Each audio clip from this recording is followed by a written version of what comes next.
across just 3 talks, but please talk to myself or Alistair or Carl if you have any questions beyond what I might answer right now.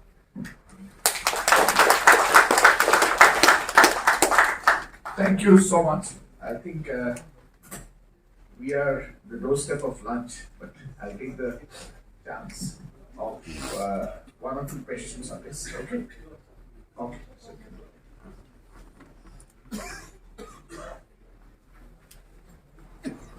Hi, myself Sunil. I'm product manager from Amara. Okay. I saw your graph. There is an incremental phenomenon in credit values in CAGR percentage. There is incremental growth in terms of EFP and aging. What would be the cumulative of lead acid battery program in terms of CAGR percentage? Yeah, so in terms of actual increase and in terms of volume, it's, I think, at 3.1%. But in terms of value, it's higher because AGM and EFB are more expensive products. Yeah. And one more. You can see the transition in terms of HEV, BEVs like that. There is a demand of EFB and AGM.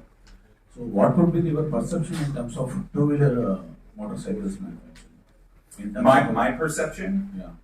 I think lead battery is the solution for many reasons, but keep in mind your OEs want something that's cheap, and as Debbie showed, something that doesn't catch on fire. Lithium ion is highly effective, but what we've seen is that there's been a really strong robustness of lead batteries in the market.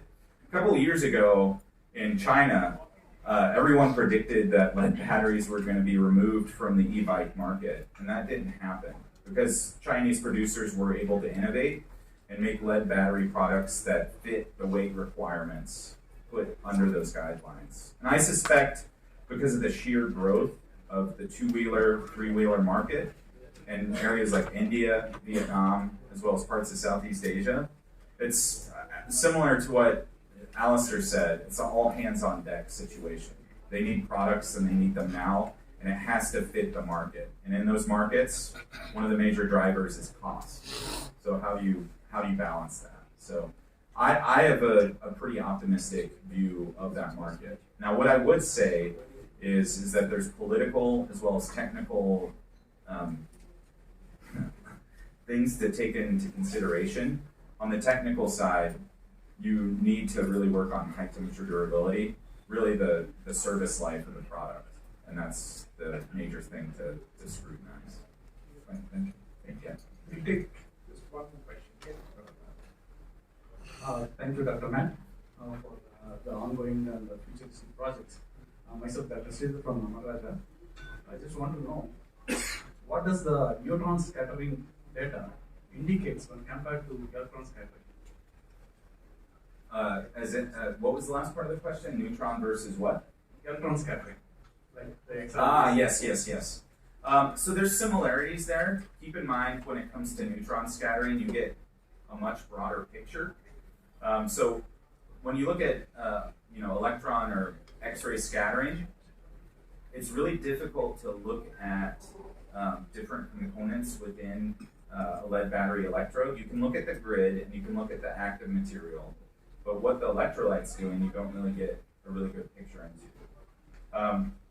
What I would say is neutron scattering has allowed us to see the impact of things like voids and cracks in the lead battery electrode, and what this really, how the electrolyte in these areas starts to wreak havoc. So how you get different concentration gradients, things like this. And it's been very informational in terms of changing formation and changing how you handle electrodes. So we can talk about this more, but there's some really good lessons learned. And then I would just reiterate, the United States Department of Energy currently has about 3 dozen scientists working on lead batteries now, and they've done a lot of really nice in situ work using X-rays. So how do we balance that out? And so we're working on this now. How do we synthesize all of this into a message? But one of the biggest things for lifetime when it comes to stationary storage batteries, if you don't do formation right, you really cripple yourself. So it's something that we've been able to alleviate from the neutron scattering. Okay, thank you. I think, Yeah. Matt, just one more question.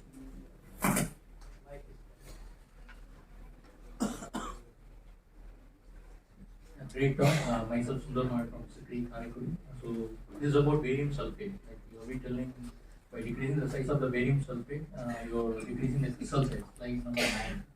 Yeah. So what does it affect on the performance? Yeah, so we've looked at barium sulfate particle sizes from kind of the micro and nano, the more, from the nano side to the micro side. So they offer different benefits. But what we've seen is surface area, generally speaking, of the resulting electrode is extremely important for stationary storage. And this is something that's contained in our reporting. So if you want to know more, become a CBI member, but I can talk more generally as well. Just curious. And what's your take on bipolar battery? You've been talking for a very long time. Whether bipolar battery can crack a market like a competitive market like in India. What's your take on that? Yeah, that's a good question. So I think one of the things that I've seen that's been remarkable for bipolar batteries and the like that are operating in these kind of applications is the actual costing you get from it. A lot of scientists and technologists would naturally assume it would be the most expensive option, and it's usually the least expensive for many reasons, but you get a lot of benefit. The volumetric energy density is drastically higher than a conventional battery. And the impact of that on the cost of not the battery, but the system is pretty dramatic.